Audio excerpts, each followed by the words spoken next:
Assalamualaikum, perkenalkan nama saya Muhammad Lutfi Saifullah dari UPPJ Samarinda. Dalam video ini kita akan melakukan penjelasan lengkap dari aplikasi manajemen rental kendaraan yang telah saya kembangkan. Aplikasi ini dibangun menggunakan Java dan mengimplementasikan berbagai konsep fundamental pemrograman berbasis objek atau PBO. Mari kita mulai dengan melihat struktur kodenya terlebih dahulu. Pada struktur kode, fondasi dari sistem ini adalah kelas abstrak kendaraan. Ini adalah contoh penerapan konsep abstraksi. Kelas ini mendefinisikan atribut-atribut umum yang dimiliki setiap kendaraan, seperti nama, harga sewa, jenis, dan status ketersediaan. Perhatikan bahwa atribut-atribut ini bersifat private, yang merupakan bagian dari implementasi enkapsulasi, di mana aksesnya diatur melalui metode getter dan setter. Kelas kendaraan juga memiliki metode abstrak tampil kendaraan yang nantinya akan diimplementasikan secara spesifik oleh kelas-kelas turunannya. Selanjutnya, kita memiliki kelas-kelas turunan mobil, motor, dan bus. Ketiga kelas ini adalah contoh dari inheritance karena mereka mewarisi semua properti dan metode dari kelas kendaraan. Setiap kelas turunan ini juga menambahkan atribut spesifiknya sendiri. Misalnya jumlah pintu untuk mobil, cc mesin untuk motor, dan kapasitas penumpang untuk bus. Yang penting, setiap kelas turunan ini mengoverride metode tampil kendaraan. Ini adalah manifestasi dari polimorfisme, di mana metode dengan nama yang sama dapat memiliki perilaku berbeda tergantung pada objek aktual yang memanggilnya. Untuk mengelola seluruh koleksi kendaraan, kita menggunakan kelas rental kendaraan. Kelas ini memiliki sebuah array list yang bertipe kendaraan untuk menyimpan semua objek kendaraan yang ada. Di sini juga terdapat implementasi penting terkait operasi file I/O. Metode simpan ke file bertugas menulis semua data kendaraan ke dalam sebuah file teks, yaitu data kendaraan menggunakan print writer. Formatnya adalah CSV, yang juga mencangkup atribut-atribut spesifik dari tiap jenis kendaraan. Sebaliknya, metode baca dari file menggunakan buffered reader akan membaca data dari file ini saat program pertama kali dijalankan, lalu merekonstruksi objek-objek kendaraan dan memuatnya kembali ke dalam sistem. Ketika ada pelanggan yang ingin menyewa, prosesnya ditangani oleh kelas penyewaan. Kelas ini akan mencatat nama pelanggan, kendaraan apa saja yang disewa dalam sebuah array list, dan menghitung total biaya. Metode tambah kendaraan di sini tidak hanya menambahkan kendaraan ke daftar sewa dan mengakumulasi biaya, tetapi juga penting untuk mengubah status ketersediaan kendaraan tersebut menjadi tidak tersedia. Kelas penyewaan juga bertanggung jawab untuk membuat struktur transaksi.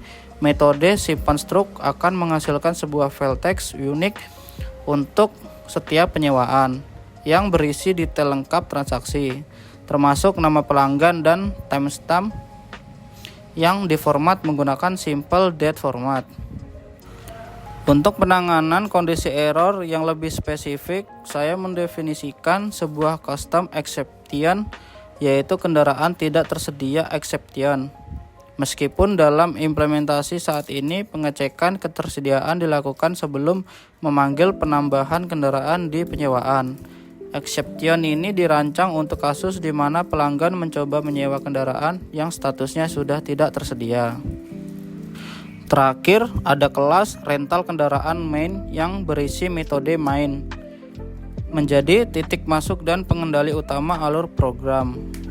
Saat program dimulai, ia akan memanggil metode baca dari file dari objek rental kendaraan untuk memuat data. Kemudian pengguna akan disajikan dengan menu interaktif yang dikelola menggunakan while loop dan struktur switch case.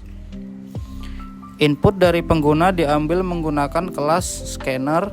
Saya juga membuat metode helper seperti baca integer dan baca double yang sudah dilengkapi dengan penanganan input mismatch exception untuk memastikan input pengguna valid. Baik, sekarang mari kita jalankan programnya. Saat program dimulai, ia mencoba memuat data dari data kendaraan. Jika file belum ada, seperti pada eksekusi pertama ini, akan ada pesan bahwa file tidak ditemukan dan daftar kendaraan awalnya kosong. Kita mulai dengan memilih menu pertama, tambah kendaraan baru. Saya akan menambahkan satu unit mobil, misalnya Avanza dengan 4 pintu, kemudian satu unit motor Vario 150 cc, dan terakhir satu unit bus, big bus dengan kapasitas 50 penumpang.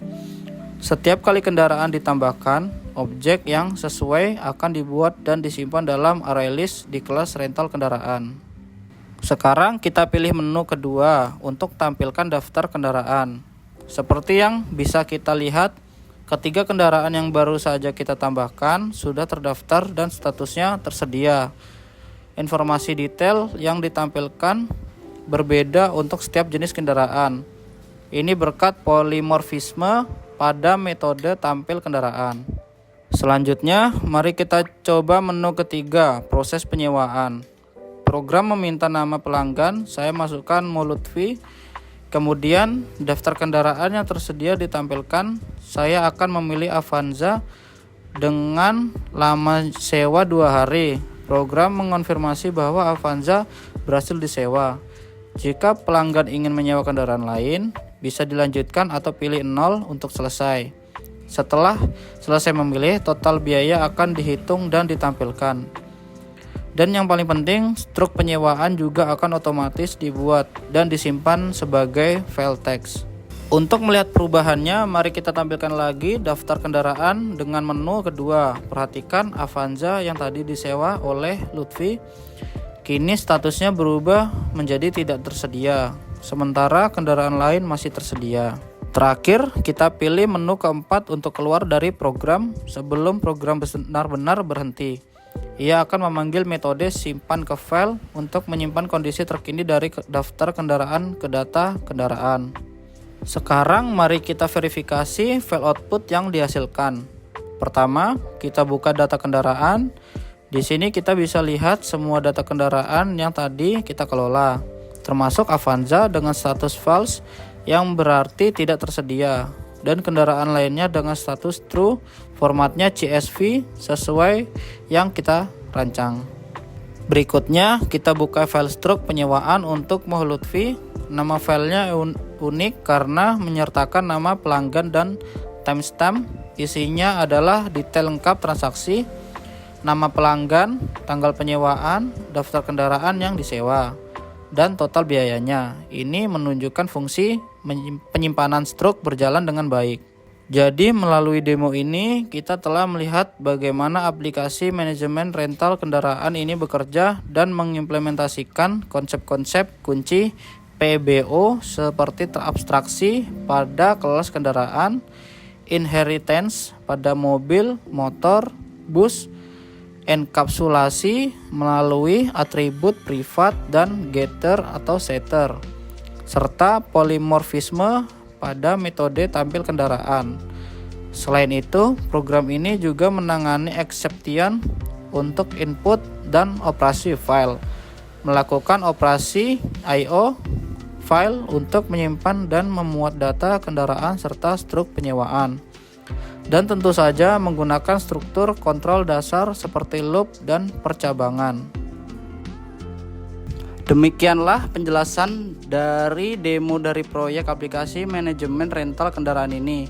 Mohon maaf jika ada kesalahan dalam bertutur kata. Terima kasih. Wassalamualaikum warahmatullahi wabarakatuh.